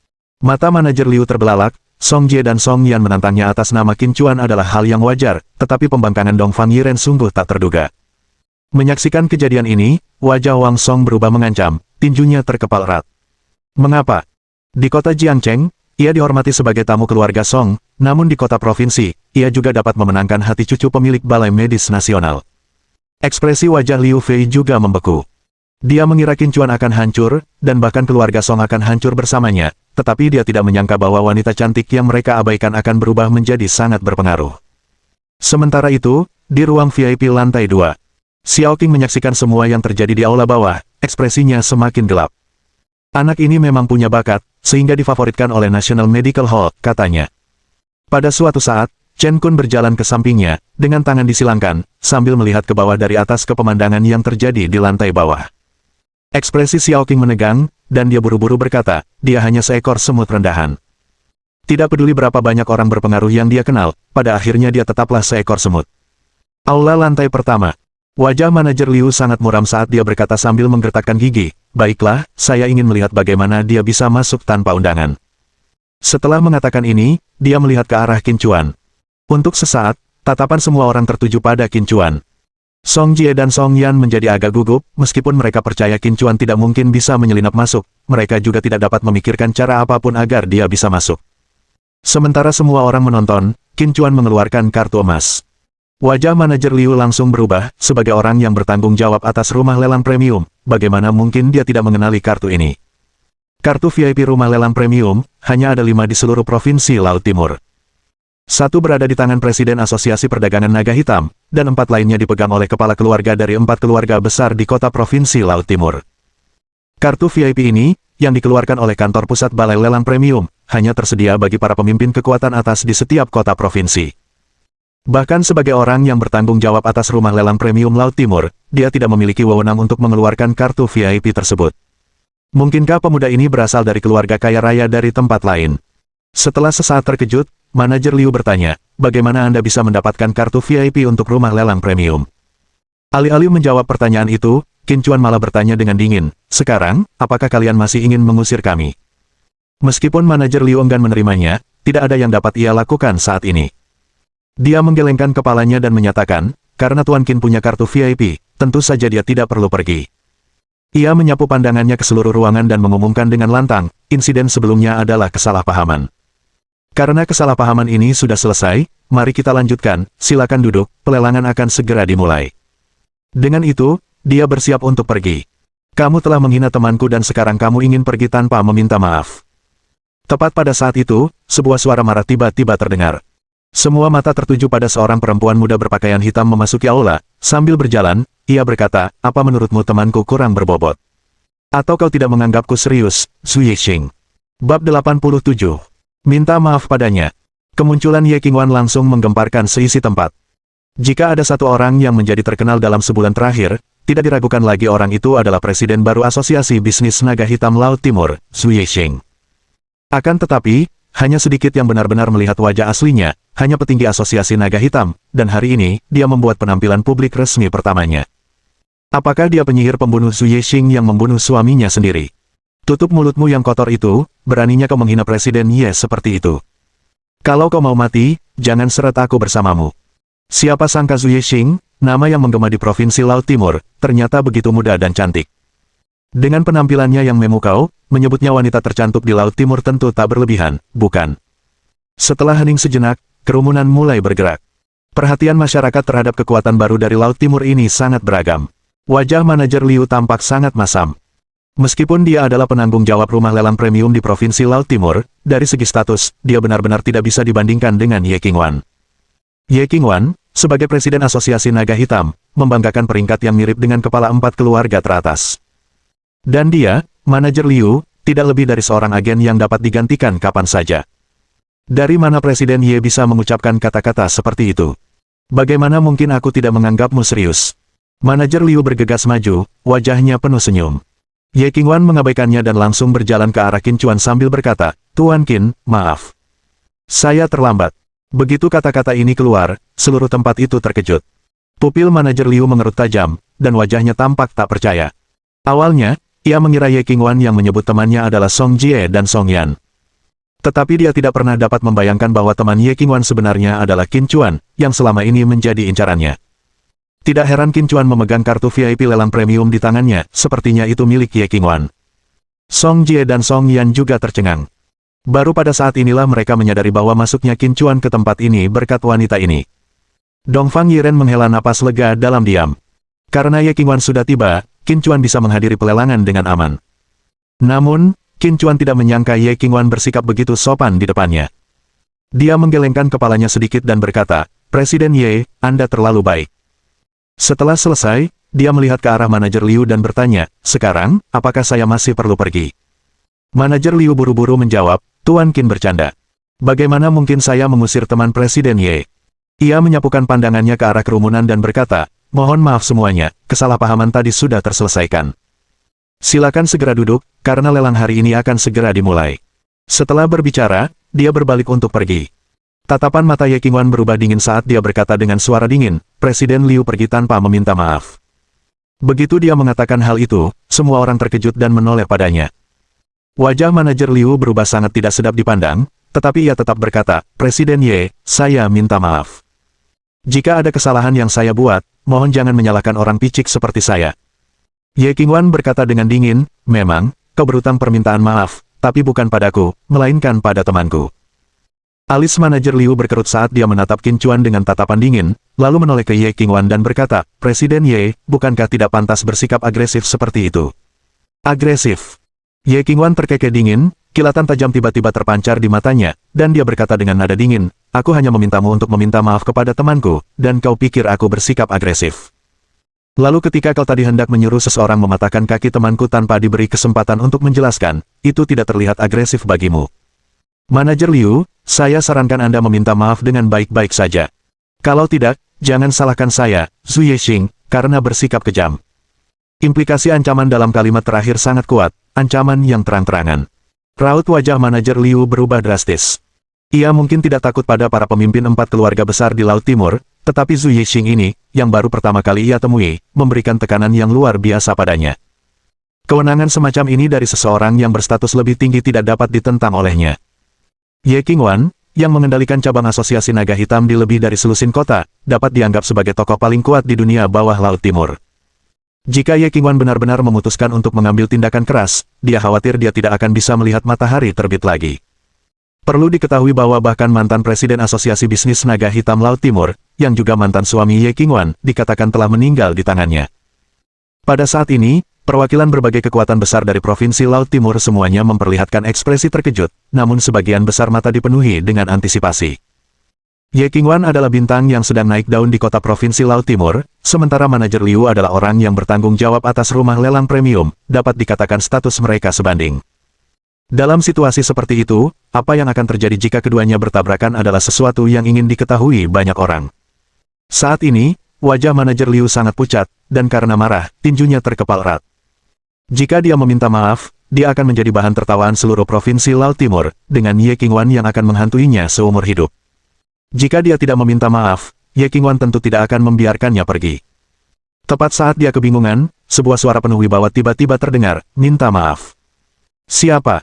Suara itu terdengar melalui sistem pengeras suara aula, dan untuk sesaat, semua orang mencari pemilik suara itu. Mendengar suara ini, raut wajah manajer Liu berubah drastis, ada sedikit ketakutan di matanya. Tuan Qin, saya minta maaf. Manajer Liu akhirnya menyerah dan menatap Qin Chuan sambil menggertakkan gigi, dia meminta maaf. Manajer Liu benar-benar meminta maaf kepada pemuda dari kota Jiangcheng itu. Ya Tuhan, manajer Liu adalah salah satu taipan paling berkuasa di kota Provinsi Laut Timur, dan dia benar-benar tunduk pada pemuda seperti itu. Bukankah seharusnya fokusmu tertuju pada wanita yang baru saja memberi perintah kepada manajer Liu melalui siaran? Semua orang terkejut. Beberapa orang terkejut dengan permintaan maaf manajer Liu kepada Qin Chuan, sementara yang lain tercengang oleh wanita yang baru saja memerintahkan manajer Liu untuk meminta maaf melalui siaran tersebut. Mata Ye Qingwan sedikit menyipit, mengetahui bahwa satu-satunya orang yang bisa memerintah manajer Liu pastilah dari keluarga Yandu Murong yang telah datang. Karena di balik rumah lelang premium adalah keluarga Yandu Murong. Keluarga Murong, bahkan jika mempertimbangkan keseluruhan Shenzhou, merupakan salah satu keluarga paling berkuasa. Setelah meminta maaf kepada Qin Chuan, manajer Liu menatap dingin ke arah Ye Qingwan dan berkata, Ketua Ye, apakah Anda puas sekarang? Ye Qingwan menatap manajer Liu dengan dingin, lalu menoleh ke Qin Chuan, Tuan Qin, haruskah kita pergi ke ruang VIP? Qin Chuan mengangguk. Tak lama kemudian, sekelompok orang mengikuti Ye Qingwan ke ruang VIP di lantai 2. Manajer Liu menyaksikan mereka pergi, tangannya terkepal erat sepanjang waktu, wajahnya dipenuhi dengan kengganan saat dia menatap kelompok Qin Chuan. Sebagai orang yang bertanggung jawab atas lelang premium di Provinsi Laut Timur, ini adalah pertama kalinya dia mengalami penghinaan publik seperti itu. Wang Song dan Liu Fei sudah ketakutan, sejak Ye Qingwan muncul, mereka bahkan tidak berani bernapas dengan keras, bersembunyi jauh karena takut terkena api. Ketika Qin Chuan dan kelompoknya naik ke ruang VIP di lantai 2, Wang Song dan Liu Fei baru berani mendekat dan segera membantu Huang Jiangxiang berdiri. Dengan ekspresi khawatir, Wang Song bertanya, Tuan Muda Huang, apakah Anda baik-baik saja? Huang Jiangxiang menamparkan wajah Wang Song, sambil berteriak dengan marah, bukankah kamu bilang dia hanya sampah yang dipungut oleh seorang pria tua yang mengumpulkan barang rongsokan? Wajah Wang Song menunjukkan ekspresi sedih, tetapi dia cepat-cepat menjelaskan, Tuan Muda Huang, saya bersumpah saya mengatakan yang sebenarnya. Huang Jiangxiang menamparnya lagi, geram sambil berkata, kalau dia sesederhana itu, bagaimana mungkin dia dekat dengan keluarga Song? Sekarang bahkan Presiden Asosiasi Perdagangan Naga Hitam, Ye Qingwan, berteman dengannya. Wang Song hampir menangis, dan berkata dengan nada mendesak, Tuan Muda Huang, saya benar-benar tidak tahu tentang itu. Tampar, tampar, tampar. Huang Jiangxiang menamparnya beberapa kali lagi karena marah, sambil berkata, kalau kamu tidak jelas, kenapa kamu bicara? Tepat pada saat itu, lebih dari selusin ahli dari rumah lelang premium tiba-tiba mulai berjalan ke arah mereka. Bab 88. Apakah kau memprovokasiku? Apa yang sedang kamu coba lakukan? Menyaksikan para ahli dari rumah lelang premium mendekati mereka dengan mengancam, Huang Jiangxiang tampak tegang.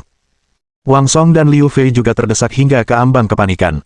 Seorang pria parubaya berjas berbicara, Presiden Liu telah memberi perintah untuk menyeret ketiga sampah ini keluar dan kemudian menghajar mereka tanpa ampun. Mendengar kata-kata pria parubaya itu, wajah Huang Jiangxiang berubah drastis. Saat para ahli itu mendekat, ia segera berkata, bibiku adalah Ouyang Ying, istri patriark keluarga Chen, dan sepupuku adalah Chen Kun. Beranikah kau menyentuhku dan melihat apa yang terjadi? Ledakan. Kata-katanya baru saja terucap ketika sebuah tongkat karet hitam menghantam kepalanya dengan brutal. Matanya berputar ke belakang, dan ia pun pingsan di tempat. Wang Song dan Liu Fei sudah gemetar ketakutan, dan diseret keluar oleh beberapa pria kekar. Di lantai 2, di ruang VIP. Xiao Qing menatap lobi di lantai 1, raut wajahnya sesuram mungkin. Ia tak menyangka Zhu Yixing, presiden baru Asosiasi Perdagangan Naga Hitam, mengenal Qin Chuan, bahkan menyebut Qin Chuan temannya. Ekspresi Chen Kun sama buruknya. Bahkan jika Huang Zhangxiang dipukuli sampai mati, dia tidak akan terkejut, tetapi jaringan koneksi Qin Chuan telah mengejutkannya. Keluarga Song Kota Jiangcheng, Balai Pengobatan Nasional Laut Timur, ia menganggap keduanya tidak penting.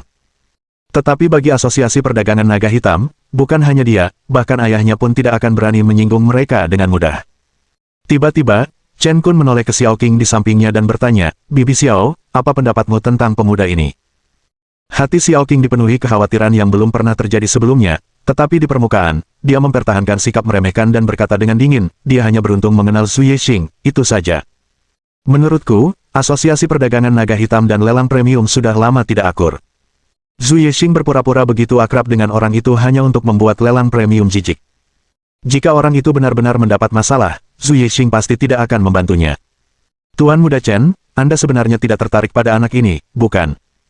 Chen Kun terkekeh sinis, dia bukan siapa-siapa, sekalipun dia benar-benar berteman dengan Zhu Yixing, sampah tetaplah sampah. Ditaruh di tempat sampah bermutu tinggi pun tidak akan mengubah statusnya sebagai sampah.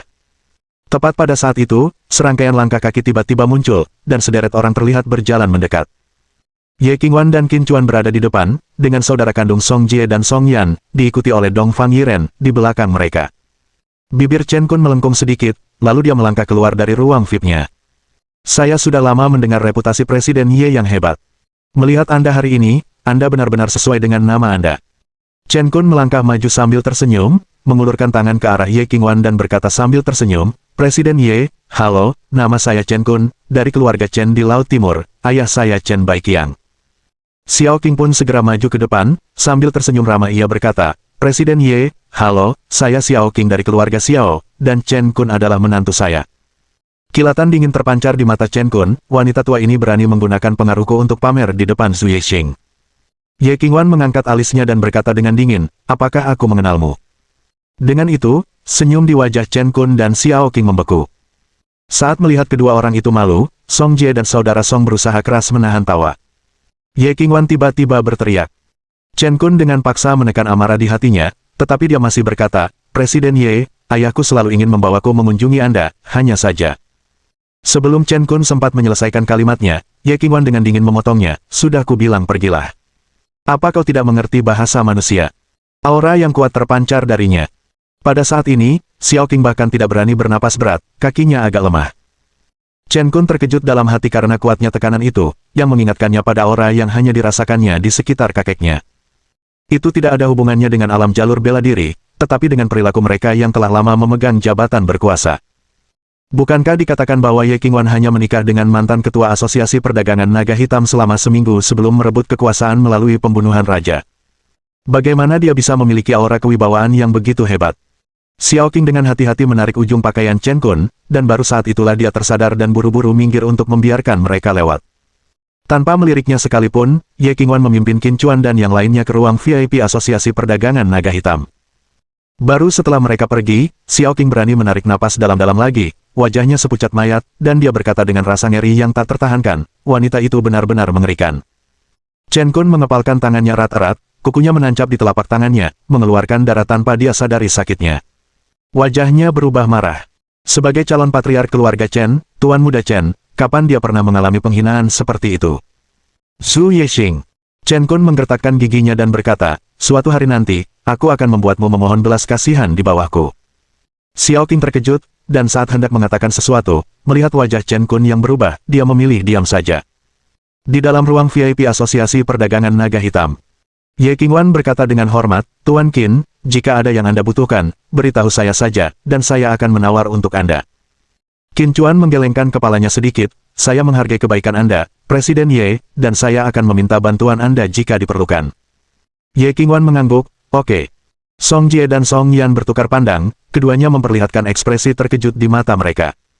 Siapa yang mengira bahwa Zhu Yixing, nama yang mengguncang Provinsi Laut Timur, akan begitu sopan kepada Qin Chuan? Selamat malam semuanya. Saya manajer Liu, penanggung jawab Balai Lelang Premium Isi. Selamat datang di acara kami. Saya nyatakan bahwa lelang ini dimulai. Saat itu, manajer Liu melangkah ke panggung lelang dan mengumumkan dimulainya lelang. Seorang juru lelang yang mengenakan congsam bermotif bunga berwarna krem berjalan mendekati posisi juru lelang, dan lelang pun resmi dimulai. Barang pertama hari ini adalah liontin giok lemak domba yang baru saja ditemukan. Setelah diperiksa oleh kepala juru lelang rumah lelang premium kami, liontin ini dipastikan sebagai aksesori Qin Shi Huang. Juru lelang masih menjelaskan ketika Qin Chuan tampak-tampak gembira, menatap tajam liontin giok di dalam etalase kaca. Meski jauh, dia masih bisa merasakan aura kaya yang terpancar dari liontin itu. Namun, bukan itu yang terpenting. Yang penting adalah aura ini terasa sangat familiar baginya, hampir seperti deja vu. Itu aura penjara ilahi Kunlun. Qin Chuan tiba-tiba tersadar, menyadari bahwa aura yang keluar dari liontin giok itu sama persis dengan aura penjara ilahi Kunlun. Ini berarti liontin giok itu kemungkinan besar berasal dari penjara ilahi Kunlun. Dalam ingatannya, penjara ilahi Kunlun adalah tempat di mana seseorang bisa masuk tetapi tidak bisa keluar. Lalu mengapa benda-benda dari penjara ilahi Kunlun muncul di sini? Mungkinkah orang-orang dari penjara ilahi Kunlun kini dapat pergi? Ia segera menepis spekulasi ini. Dalam ingatannya, karena alasan tertentu, penjara suci Kunlun banyak melatih para ahli 6 jalur, jadi bagaimana mungkin mereka membiarkan orang-orang itu pergi begitu saja? Tawaran awal untuk liontin giok ini adalah 5 juta. Setiap tawaran harus setidaknya 500.000 lebih tinggi dari tawaran sebelumnya. Penawaran dimulai sekarang.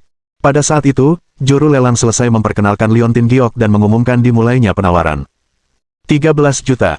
Hanya dalam hitungan detik saja, harga penawaran untuk liontin itu terus melonjak, dengan banyak orang yang berpartisipasi. Jelas, mereka yang sungguh-sungguh memahami nilai liontin ini tidak hadir, jika tidak, penawaran tidak akan dimulai dari 5 juta tetapi 50 juta, atau bahkan 100 juta. Setelah 2 menit berikutnya, tawaran untuk liontin giok itu naik menjadi 22 juta, dengan hanya 2 penawar terakhir yang tersisa, salah satunya adalah Chen Kun. 22 juta, sekali. 22 juta, 2 kali. Tidak adakah yang berminat menawar? Ini adalah liontin giok Qin Shi Huang, dengan nilai koleksi yang sangat tinggi. Jika tidak ada penawaran lagi, liontin ini akan dimenangkan oleh Tuan Muda Chen. 22 juta. Juru lelang telah mengangkat palu dan hendak menurunkannya ketika 30 juta. Suara Qin Chuan bergema di seluruh tempat. Ekspresi Chen Kun langsung menjadi gelap, saat dia melihat ke arah kompartemen Qin Chuan dan berkata dengan dingin, "Nak, apakah kau memprovokasiku?" Bab 89. Dantian hancur. Begitu kata-kata Chen Kun terucap, suasana langsung berubah menjadi hening yang memekakkan telinga, semua orang menatap ke arah ruang VIP di lantai 2. Menurut tata letak internal Premium Auction House, lantai pertama adalah aula lelang, sedangkan ruang VIP mengelilingi lantai 2. Dan ruang VIP Asosiasi Perdagangan Naga Hitam terletak tepat di seberang ruang VIP keluarga Chen.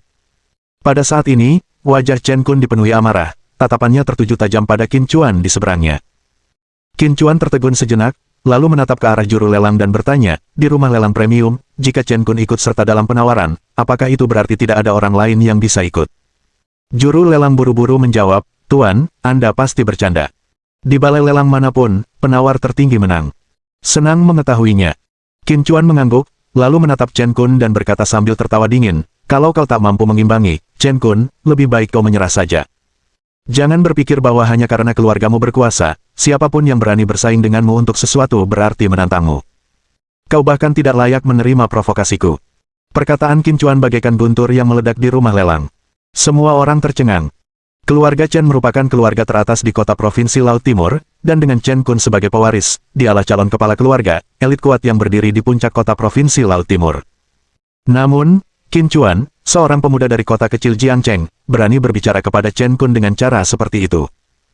Chen Kun tidak berusaha menyembunyikan niat membunuh di matanya saat dia menatap Qin Chuan dan berkata, "Bagus, orang terakhir yang berani menantangku sekarang memiliki rumput yang tumbuh tinggi di atas kuburnya. Teruslah bicara omong kosong, dan aku akan meminta keluarga Chen mengatur pemakaman hari ini." Saat kata-kata Chen Kun memudar, sebuah suara dingin keluar dari kotak Asosiasi Perdagangan Naga Hitam. Pada saat itu, suhu di seluruh tempat tersebut tampak turun beberapa derajat, dan bahkan Chen Kun pun menggigil tanpa sadar, ekspresinya membeku sepenuhnya. Meskipun Ye Qingwan tidak mendekati jendela ruang VIP, semua orang yang hadir mengenali suaranya. Saat itu juga, juru lelang segera berbicara, apakah ada lagi yang ingin ikut menawar? 30 juta, sekali. 30 juta, 2 kali. 30 juta, 3 kali lipat. Palunya mengkonfirmasi penjualan. Juru lelang mengumumkan dengan lantang, selamat kepada tamu di ruang VIP nomor 2, karena berhasil memperoleh liontin giok Qin Si Huang ini. Jika Ye Qingwan turun tangan, siapa lagi yang berani menawar?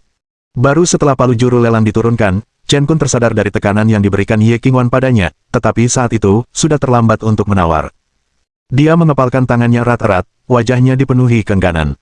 Bukan karena dia gagal mengamankan liontin giok itu, tetapi karena dia telah dipermalukan oleh Qin Chuan dan bahkan diancam di depan umum oleh Ye Qingwan. Dalam pelelangan berikutnya, Qin Chuan tidak berpartisipasi, karena tidak ada satupun barang yang menarik minatnya. Saat lelang lainnya terus berlanjut, seorang anggota staf dari rumah lelang premium telah membawa liontin giok tersebut. Tuan Qin, apakah liontin giok ini menyimpan rahasia? Ye Qingwan menatap liontin giok di tangan Qin Chuan dengan rasa ingin tahu dan bertanya. Ketika Qin Chuan melihat liontin ini, dia hampir tidak dapat menahan kegembiraannya. Song Jie, Song Yan, dan Dongfang Yiren, semuanya memandang Qin Chuan dengan rasa ingin tahu. Qin Chuan mengendalikan kegembiraannya dan berbalik ke Ye Qingwan dan bertanya, Presiden Ye, apakah Anda tahu tentang penjara ilahi Kunlun? Penjara ilahi Kunlun. Ye Qingwan menggelengkan kepalanya dan bertanya, apakah kamu ingin aku menyuruh seseorang menyelidikinya? Qin Chuan segera menggelengkan kepalanya, karena kamu tidak tahu, mari kita akhiri saja. Song Jie dan Song Yan juga bingung. Mereka pernah mendengar Qin Chuan menanyakan hal ini kepada Song Qingshan di keluarga Song, dan Song Qingshan pun tidak tahu. Dongfang Yiren tiba-tiba bertanya, apakah ini penjara di Gunung Kunlun? Qin Chuan menatap Dongfang Yiren dan bertanya, Nona Dongfang, apakah Anda kenal? Dongfang Yiren menggelengkan kepalanya, saya hanya menafsirkannya berdasarkan arti harfiah tempat ini. Saya belum pernah mendengar tentang penjara di Gunung Kunlun. Ye Qingwan juga berkata, memang, tidak ada penjara di Gunung Kunlun. Mungkin yang disebutkan Tuan Qin hanyalah nama tempat. Bahkan Ye Qingwan tidak menyadarinya. Qin Chuan tiba-tiba merasa agak kecewa. Namun, mengingat kembali kejadian-kejadian dalam ingatannya, ia kembali tenang. Dengan pengetahuan manusia saat ini, mustahil untuk memahami semua yang ada di dalam penjara ilahi Kunlun. Barangkali, penjara ilahi Kunlun bagaikan Shangri-La. Dia memandang liontin giok di tangannya, merasakan gelombang kasih sayang. Ye Qingwan tiba-tiba berteriak kaget, menunjuk liontin giok di tangan Qin Chuan dan berkata, liontin giok itu telah berubah warna. Yang lainnya mengalihkan pandangan mereka ke arah liontin giok di tangan Qin Chuan. Qin Chuan juga melihat liontin giok itu, hanya untuk menyadari bahwa apa yang dulunya merupakan liontin giok berkualitas tinggi dengan kilau lembut, kini telah menjadi sepotong batu giok biasa. Yang mengejutkannya, ia merasakan gas misterius di tubuhnya, yang ternyata memiliki efek menekan racun ilahi Kunlun. Mungkinkah gas dalam tubuhnya telah secara aktif menembus dari liontin giok ke dalam dirinya? Qin Chuan dengan cepat mengedarkan kitab suci kebenaran misterius yang agung, dan gas misterius mengalir melalui saluran luar biasa dan 8 meridiannya, menyelesaikan satu sirkuit dan dengan cepat menyembuhkan luka-lukanya. Dia telah menderita luka-luka yang cukup parah akibat serangan racun ilahi Kunlun, tetapi sekarang mereka disembuhkan oleh gas misterius itu. Hal yang penting adalah bahwa gas tersebut tetap berada di dalam tubuhnya tanpa kehilangan apapun, dan akhirnya masuk ke dantiannya. Qin Chuan sangat gembira. Meskipun ia tidak yakin gas apa ini, ia tahu gas itu memiliki efek penyembuhan yang ampuh. Tuan Qin, ada apa? Ye Qingwan bertanya sambil menatap Qin Chuan. Qin Chuan kemudian menenangkan diri, menggelengkan kepala, dan menatap Ye Qingwan, lalu bertanya, apakah kamu terluka? Ye Qingwan sangat khawatir, dia tidak menyangka Qin Chuan akan melihat lukanya hanya dengan sekali pandang. Namun, mengingat keterampilan medis Qin Chuan yang luar biasa, dia merasa lega. Dia mengangguk sedikit, wajahnya muram saat dia berkata, semuanya, harap rahasiakan ini. Song Jie dan Song Yan segera berkata, tenang saja, Presiden Ye, kami pasti tidak akan memberitahu siapapun tentang hal ini. Dongfang Yiren juga berkata, jangan khawatir, aku tidak akan memberitahu siapapun. Ye Qingwan baru saja menduduki jabatannya, dan banyak yang mengincarnya. Jika berita cederanya tersebar, itu akan sangat membahayakan dirinya. Meskipun dia tidak mengatakannya, Song Yan dan yang lainnya dapat menebak bahwa luka Ye Qingwan pasti sangat serius. Qin Chuan tiba-tiba berkata, Presiden Ye, berikan aku tanganmu. Ye Qingwan terkejut sesaat, dan Song Yan dengan cepat berkata, Presiden Ye, Qin Chuan ingin mentraktirmu, cepat ulurkan tanganmu. Ye Qingwan kemudian tersadar dan tersenyum pahit, lalu menggelengkan kepalanya, Tuan Qin, saya menghargai kebaikan Anda. Tapi lupakan saja pengobatannya. Saya sangat menyadari kondisi saya, dan bahkan tangan suci dari Balai Pengobatan Nasional pun tidak dapat menyembuhkan luka saya. Qin Chuan berkata, itu hanya dantian yang hancur, aku bisa menyembuhkannya. Tebakan berani tiba-tiba muncul di benaknya. Jika gas misterius itu bisa menembus saluran luar biasa dan 8 meridian dan dengan cepat menyembuhkan lukanya sendiri, bisakah ia menyembuhkan luka orang lain juga? Bab 90 perasaan lembut itu seperti air. Dantianku rusak. Perkataan Qin Chuan membuat Ye Qingwan terdiam di tempat. Hancurnya dantiannya bukanlah sesuatu yang bocor. Bahkan di dalam perkumpulan dagang naga hitam, hanya Nenek Wu terdekatnya yang mengetahuinya, tetapi Nenek Wu tidak akan pernah mengungkapkan masalah seperti itu, dan dia tidak pernah menceritakannya kepada orang lain. Jadi, bagaimana Qin Chuan tahu? Song Yan melihat kekhawatiran di mata Ye Qingwan, tetapi dia memiliki kepercayaan penuh pada keterampilan medis Qin Chuan. Oleh karena itu, dia berkata, Presiden Ye, karena Qin Chuan mengatakan dia dapat menyembuhkan dantianmu, dia pasti bisa melakukannya. Lagi pula, yakinlah, apapun yang terjadi di sini hari ini, apapun yang didengar, kami akan bertindak seolah-olah kami tidak tahu apa-apa. Ye Qingwan menatap Song Yan dalam-dalam, lalu berbalik menatap Qin Chuan. Ekspresinya serius saat berkata, Tuan Qin, kita tunggu sampai lelang berakhir dulu sebelum Anda mentraktir saya. Qin Chuan sangat ingin mengetahui apakah energi misterius di dalam dirinya dapat menyembuhkan orang lain, dan lagi pula, meskipun energi misterius itu tidak dapat melakukannya, dia yakin dapat memulihkan dantian Ye Qingwan ke keadaan semula. Karena itu, ia berkata, Presiden Ye, beri saya waktu 1 menit. Kalau efeknya terlalu lambat, kita bisa menunggu sampai lelang selesai, bagaimana? Selain barang lelang pertama, Qin Chuan tidak tertarik pada apapun yang menyusul setelahnya. Dia ada di sini untuk barang lelang yang terakhir. Selain itu, ia hanya membutuhkan 1 menit untuk menentukan apakah energi misterius itu dapat menyembuhkan orang lain. Melihat Qin Chuan bersikeras seperti ini, Ye Qingwan merasa sulit untuk menolak, jadi dia mengangguk, kalau begitu, aku akan menyusahkan Tuan Qin untuk mentraktirku. Dongfang Yiren, yang tadinya diam, tiba-tiba cemas dan buru-buru turun tangan, Qin Chuan, apa kau gila? Bagaimana mungkin kau bisa menyembuhkan dantian yang hancur dalam 1 menit? Bahkan para ahli medis nasional di Balai Pengobatan Nasional pun tak berani mengklaim bisa menyembuhkan dantian yang hancur, apalagi menyelesaikan perawatan dalam waktu 1 menit. Ye Qingwan sangat menghormati Qin Chuan, tetapi dalam pandangan Dongfang Yiren, itu hanya karena Qin Chuan telah menyelamatkan putri Ye Qingwan.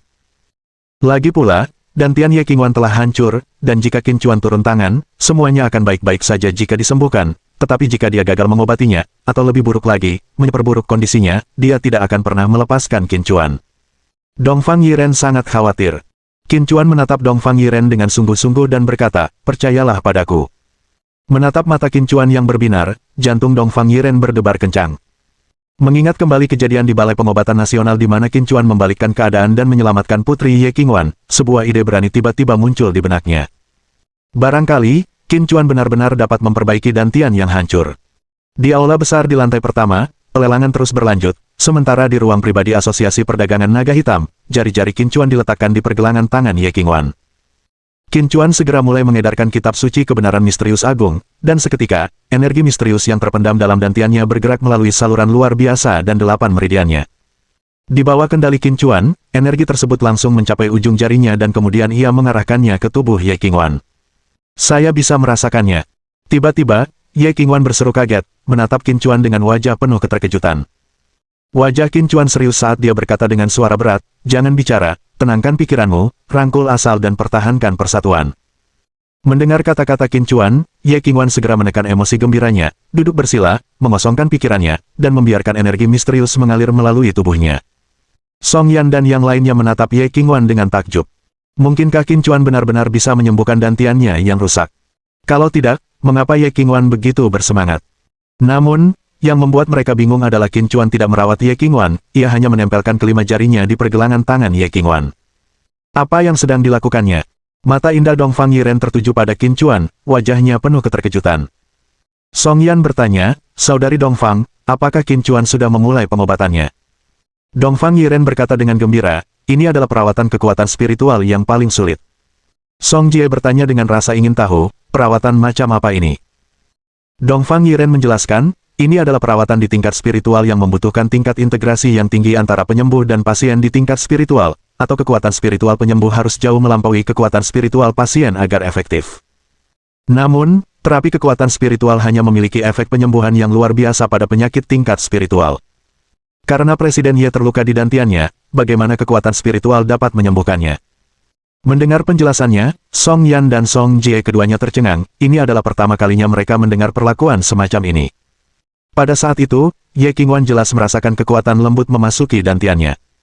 Dia merasakan sensasi kesemutan dan mati rasa di dantiannya, yang sangat nyaman. Gelombang. Tiba-tiba, erangan nyaman keluar dari bibirnya. Song Yan dan yang lainnya tercengang oleh suara yang memicu segala macam pikiran liar, memperhatikan wajah Ye Qingwan yang memerah dan keringat yang menutupinya, ide aneh yang sama muncul di benak mereka semua sekaligus. Sambil melirik Dongfang Yiren, Song Yan berkata, mereka tidak mungkin terhubung melalui jiwa. Dia tidak menyelesaikan kalimatnya, tetapi Dongfang Yiren dan Song Jie mengerti. Melihat Qin Chuan yang juga bermandikan keringat, lalu melihat kecantikan Ye Qingwan yang bak peri, Song Jie menatap Song Yan dengan cemas dan berkata, Xiao Yan, meskipun kau tak bisa merebut jiwa Qin Chuan, kau harus merebut tubuhnya. Yang mengejutkan Dongfang Yiren, Song Yan benar-benar mengangguk dan berkata dengan tegas, saya akan berusaha sebaik mungkin. Setelah selesai berbicara, dia menoleh ke arah Dongfang Yiren yang tercengang, dan bertanya dengan agak malu, Saudari Dongfang, kau juga mengerti ilmu medis, kan? Apa kau punya cara agar Qin Chuan mau mendengarkanku? Wajah Dongfang Yiren memerah, lalu dia memukul kepala Song Yan sambil berkata dengan kesal, apa sebenarnya yang terjadi dengan kepalamu yang berantakan itu? Hehe. Song Yan tertawa dan berkata penuh arti, Saudari Dongfang, setelah menghabiskan lebih banyak waktu dengan Qin Chuan, kau akan lebih cemas daripada aku. Wajah Dongfang Yiren memerah karena malu, dan dia memelototi Song Yan, berkata, jika kamu terus bicara omong kosong, aku akan mengabaikanmu. Melihat kedua wanita itu tertawa, dan kemudian melihat Ye Qingwan yang dipenuhi keringat, Song Jie menatap Qin Chuan dengan iri dan meratap, ini benar-benar kasus iri hati orang yang kena kekeringan terhadap orang yang kebanjiran. Petik 1. Saat itu, Qin Chuan tiba-tiba membuka matanya.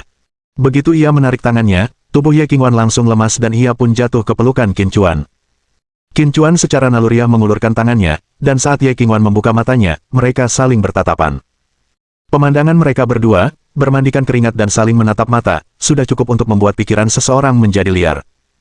Pada saat itu, di mata Ye Qingwan, tidak ada kekejaman dan ketegasan dari Kepala Asosiasi Perdagangan Naga Hitam, hanya kelembutan yang tak berujung. Batuk-batuk. Tiba-tiba terdengar suara batuk. Kemudian mereka mendengar Song Jie bertanya, Saudara Qin, apakah dantian Presiden Ye sudah disembuhkan? Mohon dukungan dari omom ante-ante sekalian, buat subscribe atau sharekan novel Mimin ke Facebook kalian, agar channel Mimin bisa terus berkembang.